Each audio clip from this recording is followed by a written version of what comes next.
बिस्मिल्लाहिर्रहमानिर्रहीम। अस्सलामु अलैकुम प्यारे दोस्तों, अगर नमाज के दौरान हवा खारिज हो जाए, हवा निकल जाए तो क्या करना चाहिए? नमाज को फौरी तौर पर तोड़कर नमाज पढ़ने वाला जमात से अलग हो जाए या फिर नमाज को जारी रखा जाए? नमाज के दौरान हवा निकलने से आपको क्या मिलता है और आपके लिए इसके बदले में क्या है? आज की वीडियो में आपको इन हैरान कर देने वाले हकाइक के बारे में बताया जाएगा और कुछ ऐसी चीजें भी बताई जाएंगी कि जिनके बारे में इल्म वाले लोग या आपके जानने वाले लोग आपको आगाह नहीं करते हैं। आज की ये वीडियो आपके लिए बहुत ही ज्यादा खास और जरूरी है, इसीलिए इस वीडियो को आखिर तक जरूर देखिएगा।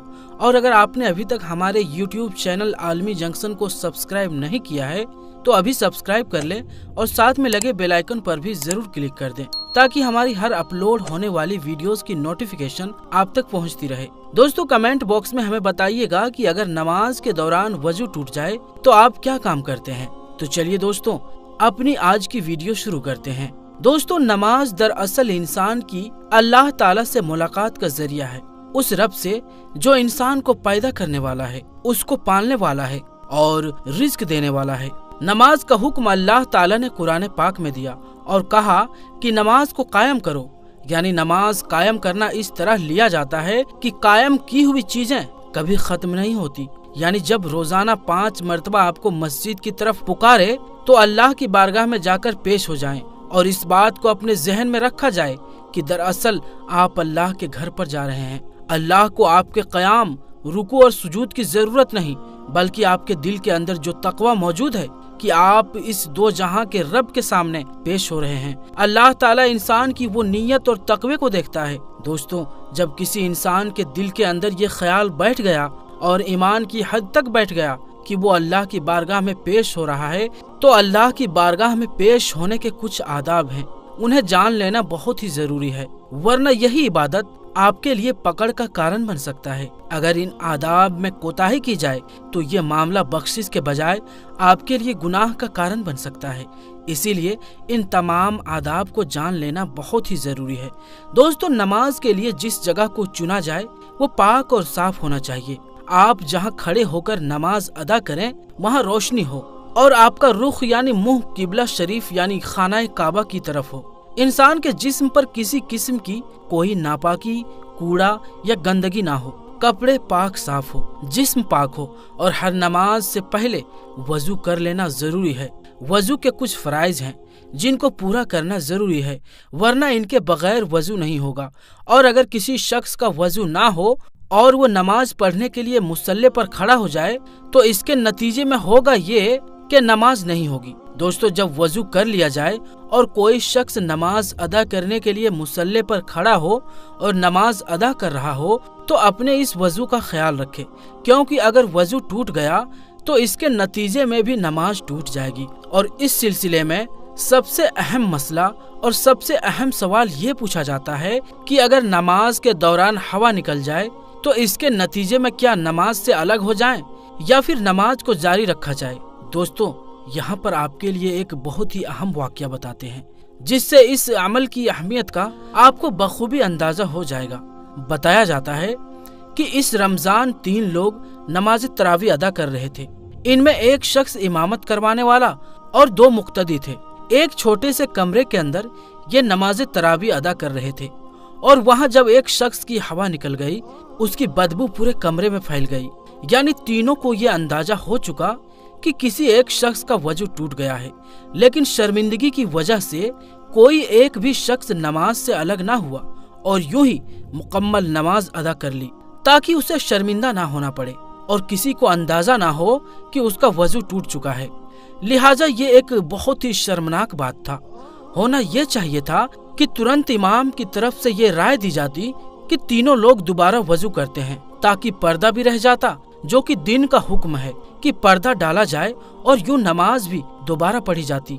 लेकिन दोस्तों, ऐसा नहीं हुआ। लिहाजा अब ये जान लेना जरूरी है कि ऐसी सूरत आपके साथ पेश आ जाए कि हवा खारिज होने से आपका वजू टूट जाए और आप जमात की हालत में हो, और अगर आप किसी सफ के बीच में हैं और सफ भी पहली हो तो आप उस सफ को छोड़कर पीछे हट जाएं, नमाज मुकम्मल करें या दोबारा वजू करके आएं।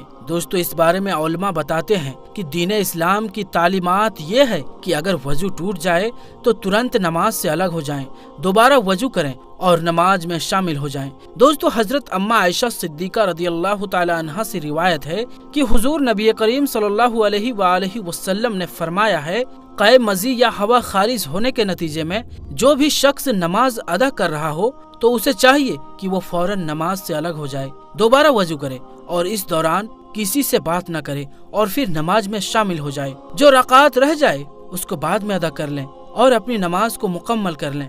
यानी दीन इस्लाम में इसकी कोई गुंजाइश नहीं है कि अगर कोई शख्स नमाज के दौरान हवा का निकलना महसूस कर ले तो नमाज को जारी रखे, बल्कि नमाज से अलग होने और दोबारा वजू करके नमाज को मुकम्मल करने का हुक्म है। इस हवाले से उलमा ये बताते हैं कि चूंकि इस पर कुछ लोग शर्मिंदगी महसूस करते हैं, उनके लिए नमाज से अलग होना मुश्किल है, तो उलमा ये बताते हैं कि अगर कोई शख्स ये महसूस कर ले कि उसकी हवा निकल गई और उसका वजू टूट गया है तो वो अपनी नाक पर हाथ रखते हुए जमात से अलग हो जाएं। इससे ये पता चलेगा कि इस शख्स की नक्सीर फूट गई है। याद रहे कि नक्सीर फूटने यानी खून बहने के नतीजे में भी वजू टूट जाता है, फिर दोबारा वजू करना पड़ता है। चुनांचे जब कोई शख्स अपनी नाक पर हाथ रखकर नमाज से अलग होगा तो दूसरे लोग यही समझेंगे कि इसकी नक्सीर फूटी, इसके नाक से खून निकल रहा है, जिसकी वजह से ये दोबारा वजू करके नमाज में शामिल होगा और इस तरह किसी भी शख्स को शर्मिंदगी से बचाया जा सकता है। और दीन इस्लाम में जो हुक्म है कि दूसरे के ऐब पर पर्दा डाला जाए तो वो भी इस तरह पूरा किया जा सकता है। और दोस्तों आखिर में एक ऐसा सवाल जो कि शायद कुछ लोगों का हो कि अगर किसी को बार बार हवा खारिज हो जाए, निकल जाए, तो उस सूरत में क्या हर बार वजू करके नमाज अदा करनी होगी या फिर एक बार ही वजू करके नमाज अदा कर सकते हैं? तो दोस्तों ऐसा शख्स जिसको उज़्र शरई हो, जैसे बार बार हवा निकलना, बार बार पेशाब के कतरे का निकलना, खून का निकलना वगैरह, उनका हुक्म ये है कि वो हर नमाज के लिए नमाज के वक्त में ताज़ा वजू करे। एक वजू के साथ एक से ज्यादा नमाज नहीं पढ़ सकता। अगर नमाज के वक्त शुरू होने से पहले वजू किया, फिर उससे हवा निकलती रही या जो भी उज़्र पेश होता रहा और फिर नमाज का टाइम होने पर नमाज पढ़े तो नहीं होगी। इसीलिए ऐसे शख्स के लिए जरूरी है कि वो हर नमाज के लिए उसके वक्त में ताज़ा वजू करे। ऐसा शख्स जो मुसलसल रीसने वाले जख्म का मरीज हो, वो शरअन माजूर है। एक वक्त के लिए एक बार वजू कर ले, वक्त के अंदर अंदर जिस कदर चाहे नमाज अदा कर ले, कुरान करीम को छुए जब तक वक्त बाकी है। इस वजह से वजू ना टूटेगा। हाँ, किसी और वजह से वजू टूट सकता है, जैसे कि जैसे ही वक्त खत्म हुआ वजू जाता रहा, अगली नमाज के वक्त के लिए दोबारा से वजू करे। जिस तरह नमाज अदा कर सकता है, तकबीर भी पढ़ सकता है और आजान तो कोई बेवजू शख्स भी दे सकता है, लेकिन बेहतर यही है कि आप जितनी देर मस्जिद में ठहरे वजू के साथ रहें। इसीलिए वो आजान देना हो या कोई और भी काम हो, मस्जिद में बावजू रहें। दोस्तों उम्मीद है कि आपको हमारी आज की वीडियो के जरिए से एक बहुत अहम मसले पर बात की गई है, वो आपको बहुत अच्छी तरह से समझ आ चुकी होगी कि वजू टूटने की सूरत में किस तरह से आप नमाज से अलग होंगे और कैसे वजू करके दोबारा नमाज में शामिल होना है। तो दोस्तों हमारी आज की वीडियो के हवाले से अपनी राय का इजहार कमेंट बॉक्स में जरूर कीजिएगा। और प्यारे दोस्तों ऐसे ही वीडियोस देखने के लिए हमारे चैनल आलमी जंक्शन को जरूर सब्सक्राइब करें और साथ में लगे बेल आइकन पर भी जरूर क्लिक कर दें ताकि लेटेस्ट अपलोड होने वाली हमारी वीडियोस की नोटिफिकेशन आप तक पहुंचती रहे। तो दोस्तों हम मिलेंगे फिर किसी नई वीडियो में, तब तक के लिए अस्सलाम वालेकुम, अल्लाह हाफिज।